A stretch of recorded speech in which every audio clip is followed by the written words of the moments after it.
A midweek Cardano news update for you guys, and of course the community is all still talking about the Chang hard fork. It has happened. It kind of went smoothly. I'm going to point out some news stories here where it didn't go too well for a couple of projects. One in particular has decided to sunset as well. So we're going to go through that, as well as a reminder for some stateful operators out there that they do need to upgrade to another node version here. There are some issues here that we do need to pay attention to. All right, all that coming up in this news update. Hey everyone, I'm Peter Bury. If this is your first time here, please consider hitting that thumbs up, hit that like button, subscribe, notification bell, and I'll keep you up to date with everything that's happening in the Cardano ecosystem. Now, a couple of other YouTubers, etc., have been covering this one here, and this is about burning the Genesis keys. I would love to see the publishing of at least one of the private keys of the initial Genesis keys that were used to create the Cardano ecosystem, the Cardano blockchain. And if we could publish that, we could prove that the Genesis keys are now absolutely useless. Someone could verify the usage of them and see if they can still be used or not. So I would love to actually see that in action, in practice. Now, I did read elsewhere in other tweets and other people's comments that probably shouldn't publish all of them. Here we go. It turns out that publishing all 7 private keys would be a bad idea for a subtle security risk for the foreseeable future. Someone with all 7 keys could trick someone replaying from Genesis into an alternative timeline. Still, it would be cool to publish one of them and burn the rest at least. So I'd love to see at least one published to prove that it can't be used on the brand new era of the Cardano ecosystem. That would be ultimate proof that the keys are completely useless. We've yet to see that. I believe they are talking about it, but hopefully we do see it. Maybe they'll make a big event out of it or something, you know, the whole PR marketing side of things. This next news story from Nicholas here talks about Chang 1 and where do we go from here? And I thought this was a really well written piece here. And there's a couple of things I would want to point out here. So at the moment, we are in this interim period from Chang 1 to Chang 2. Now, during the interim phase, there are a couple of actions that still can happen on chain. So these are 3 out of the total 7 actions that can be put on chain: protocol parameter changes, hard fork initiations, and info actions. So the protocol parameter changes are mainly around the stateful operations, such as the K parameter. So there have been talks about changing the K parameter already, and I'll bring that up in a moment. Also, the hard fork initiation, of course, we do need to move to the next Chang era, Chang 2. So the hard fork needs to be initiated somehow within the ecosystem. And the last one here, info actions, which have no on-chain effect at all. DReps, SPOs, and ICC can vote on these info actions. And of course, the community has started having fun around this. We've seen an info action here put on chain for voting. I believe it was Adam Dean that put this up. I'm looking at the code here, and I'm probably and you're looking at this, you're probably confused as I am, but essentially this info action has been put up and it's voting for something to do with Hosky. I have to look into this one. I didn't want to spend a huge amount of time digging into it and looking up the IPFS here to see what was going on, but you can probably copy that, look at the IPFS file online and see what these guys are all talking about here. So I did get a notification from the RVP platform that Nils has created as well. I'll put links down below to that one. It's an interesting one. I will cover it in a future video, but I did get a notification about that something is going on here and the guys are playing around with some info actions and governance actions are coming online. So they are playing around with things like that. So it's good to see the community are doing things like this. Now, there are 2 other things I like to point out here. And one, the treasury withdrawals and governance actions are not possible during this interim phase. I've mentioned this before. Some people are still confused about this. People are thinking we can withdraw like millions of ADA at the moment. No, that won't happen until after Chang 2. The last comment here in the article that I'd also like to mention is that this bootstrapping phase that we're in at the moment, this interim phase, must last for at least 18 epochs. So approximately 90 days. Therefore, the earliest possible date for Chang 2 hard fork to be ratified is after November 30th. So that's why we're having this big ratification event in Buenos Aires in December. So we don't know the exact date of that yet. I don't think the details have been announced, but sometime in December, there will be that big ratification and the next hard fork. So I'm looking forward to that event. I did look up flights to try and get over to Buenos Aires. It's a 41-hour flight for me which is insane, and over 4,000 Australian dollars. So I don't think I'll go, especially close to Christmas time. It's just not a good time to travel. It's going to be very busy, and that's a very expensive flight. So I don't think I'll be going. It is a once in a lifetime event, but far out, that's a very expensive flight. Anyway, the ICC and SBOs must approve this hard fork in December to trigger Chang 2. So this is all from the point of view and in the hands of the community itself. So for whatever reason, SBOs might get up in arms and say, hey, no, we don't want this hard fork. We want to live like this forever. So who knows? So I'm pretty sure it'll be smooth sailing, but this is the first hard fork that will be initiated by the community and not the founding members. So this is another really big milestone for the community as well. Now I mentioned this one, so I'll talk about this one just briefly. Now this is from the parameters committee, the working group that is looking at changing the parameters for the protocol. Like I said, the parameters is one thing that can change at the moment in this interim phase. And the parameter committee is looking at moving that K parameter, the number of stake pools that can actually mint blocks in the Cardano ecosystem, to 1,000. Currently at 500 at the moment, so only 500 stake pools are needed to mint blocks in the ecosystem. So moving this to 1,000 will allow a lot more stake pool operators to mint blocks. So we'll see how this one goes here. I haven't been keeping up with the conversations within the Discord server, but I'll keep you guys up to date as soon as I find out any more information about this one. Now, in a couple of tutorials that I've done, I've talked about explorers that look at the parameters around the governance side of things. And the Cardano Foundation have updated the explorer that they have built with more of the governance side of things. You can see it here. This is at beta.explorer.cardano.org. You can find the links down the side here that go to the various parameters and data that's now on chain around governance. This is the delegated representatives, or the DReps. These are all the people that have registered online to be DReps, and there are 167 DReps that have registered at the moment. And I do know there are people that have registered by mistake, and there is an update with an Eternal wallet that's coming really soon. That will allow you to deregister if you accidentally registered as a DRep, and you will get that 500 ADA back that's used as a deposit. You can also go to beta.eternal.io and do that process right now, because that's their testing area that's connected to mainnet. So if you want that 500 ADA back because you accidentally registered, you can do so. And we can see from the total DReps here that 2 people at least have retired their wallets because maybe they accidentally registered.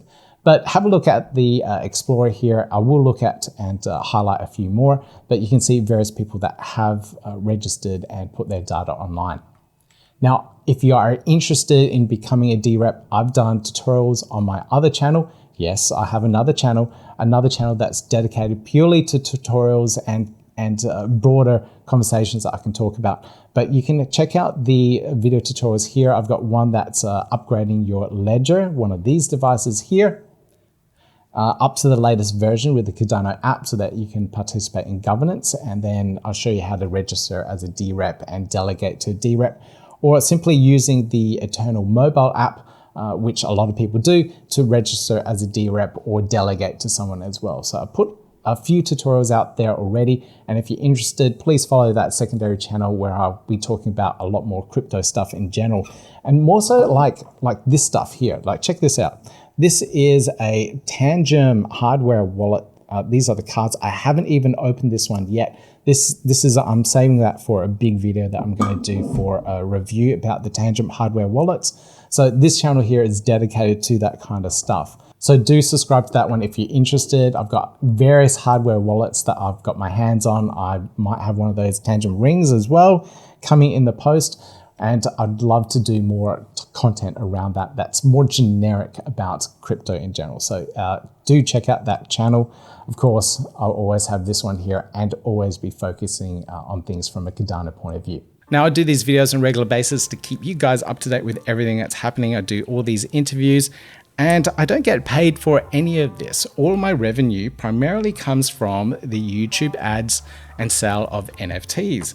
So if you want to support the channel, you can become a channel member. You can have a look here. These are all my fantastic channel members at the moment. You can subscribe if you have the means to do so, and it's just the price of a cup of coffee. So I've kept it as low as possible. So if you do have the means, if you do want to support, you can do so that way, and it keeps me going, keeps me motivated, and keeps me producing these videos for you guys. If you can't afford that, that's totally fine. You don't need to. Don't feel guilty that you can't, but if you can, at least hit that like and subscribe button. It helps with the algorithm and it helps me get these videos out there for the community. Now, with that out of the way, let's get back to it. Now, it's really good to see that a lot of people are becoming DReps. You can see from the Explorer here, we've got 167 DReps at the moment, and we're seeing more and more people step up from the community to become DReps, and this is absolutely fantastic. There's a lot of voices out there that have no idea what they're doing, a lot of people that have a lot of ADA and want their voices to be heard, but in the whole noise of crypto, Twitter, on the Discord and all these places, perhaps their voices aren't being heard. And becoming a DRep allows you to be able to connect with those people and raise their concerns that they may have in the community. So here, I'm based in Australia and I do local meetups here in Brisbane, and I engage with a lot of people. So that's the main reason why I wanted to become a DRep. I wanted to help those people understand what's going on in the ecosystem, and then also help voice their opinions within the space as well. So a lot of these people, they may just hold the ADA, it may be millions of ADA. There's actually quite a few millionaire ADA holders here in Australia, and they want their voices heard as well, but they don't want to dox themselves or appear on YouTube or whatever it is. So having a voice as a DRep is really important to allow these people to be heard. So that's why I became a DRep, and it's really good to see other people such as Caleb here come into the space and become DReps as well. Now, if you're wanting to find a DRep, it is a little bit hard at the moment, and if you crawl on X, you'll be able to find various profiles and people that are registering as DReps. You can search for this particular key term, DRep, and you'll be able to find them on X. But this website here is brilliant. So the Lido Nation team have put this one together. It talks about the Constitution, all this stuff, and they've put together a really visual, a really nice way to see the activity around these various DReps. Unfortunately, at the time of recording, it's not working, so I can't demo it for you, but I did do and cover this in my video here that talks about registering on the Eternal mobile app. And you can see that in action there when it was working. Fortunately, it's not working now. Maybe I'll slice it in and edit this during post-production. But you can check out that website. You can click on the various DReps that have registered from that DRep list and see what they're all about. You can read their profiles, you can find out how they vote, what direction they potentially would vote, and you can delegate your wallet to those particular DReps.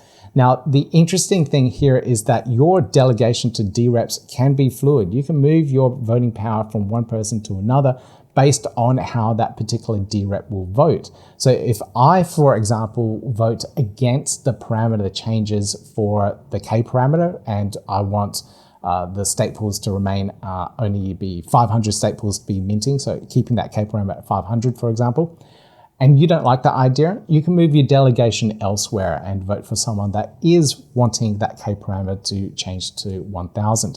So there's a lot of fluidity in those voting mechanisms at the moment, and it is just as fluid as staking and delegating your ADA for staking to stake pool operators. So it's going to be an interesting to see how the community moves their voting power across the ecosystem as we have governments come into play.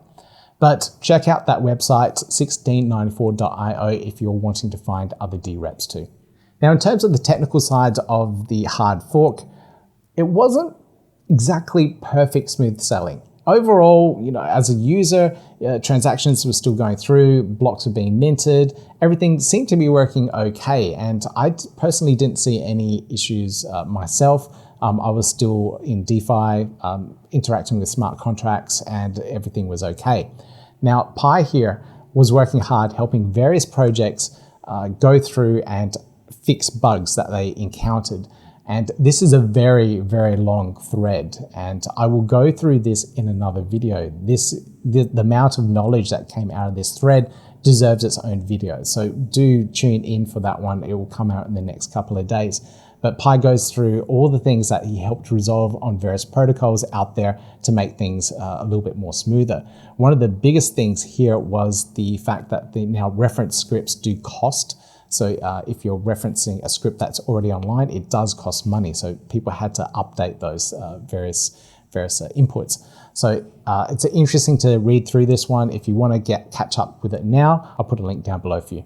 Now, here is one platform that didn't make the cut, and this is Create. And I've used Create in the past as well. I've interacted with various artists selling their NFTs on the platform, and I absolutely love it. It's a really nice way for artists to have a little hub and be able to sell their artwork. And it was quite nice what the guys did there. Unfortunately, with a broken heart, I think it's time to consider a sunset plan for Create, and that is really unfortunate. I know a lot of artists that were relying on that platform to sell their art, and it's really unfortunate, but there's a lot of work that was needed to make their smart contracts compatible with this later era. So a lot of script changes, a lot of updates there, and for a small team that wasn't making much money, the NFT market is very low at the moment. There isn't much trading and volume and sales of NFTs and artwork in general at the moment, which is really unfortunate. And as a result, Create is looking at sunsetting. Perhaps maybe someone would come in and buy the platform. There are ideas behind that. Some other people are considering this. So here we go, considering acquisition offers. I'd be interested. So maybe there is a way to revive the platform. I personally do love it, and I hope it does get revived. I don't have the type of funds or knowledge to be able to take over a platform like this, but it is definitely something that's needed in our community. So overall, it wasn't perfect smooth sailing for everyone involved, all the protocols out there. And here, as you can see, as a result, Create is sunsetting their platform and looking for alternatives. Now, in other news, Aiken have switched to a brand new era. Yep, we've gone through the Conway era. We're now past that first initial Chang hard fork. But Aiken here, the smart contract language for Cardano that every protocol is using out there these days, is going into general availability. That is, they're going from an alpha, a beta stage of the smart contract language to general release. You can now see on their GitHub repo, they're now at version 1.1, which means they're no longer in that alpha phase where things could break. This is now a very refined programming language that everyone is using. And like I said, almost everyone is using it out there. So it's really good to see that they've gotten to this point. There is a lot of support from the community, a lot of support from protocols that are using it as well as the Cardano Foundation. So it's really good to see that they've gotten to this point. I think Aiken is the future for smart contracts on Cardano in general. Now, the last news story I'd like to bring up is the node versions. And if you're a state pool operator, or if you're delegating to someone and you're in contact with your operator, make sure they're upgrading to the latest version here, 9.1.1. This is a hot fix to fix the restart issues that some node operators are having. So when the nodes restarted, they would have to replay the entire blockchain on the node from Genesis. And this takes a lot of time, a bit of computational power. It could take up to 1.5 hours to do so. And as a result, there are a lot of node operators that are not in sync with the chain at the moment and aren't producing blocks properly. Our pool was affected with this as well, so we had to go through and upgrade all our nodes so it wouldn't have this type of issue. So if you are seeing this on one of your nodes that you're delegated to, please make sure that you contact your operator and make sure they're upgrading to the latest version. You can check here on pooltool.io the node versions that people are reporting here. You can see the 9.1.1, 40% of pools have upgraded so far, and there's still another 58% that haven't upgraded. So make sure you contact your operator. If you are an operator, make sure you upgrade your nodes as well. That's all I have for this particular news update. Hopefully you guys got something out of it. Make sure you hit that thumbs up, like, subscribe on your way out. I'll see you in the next video.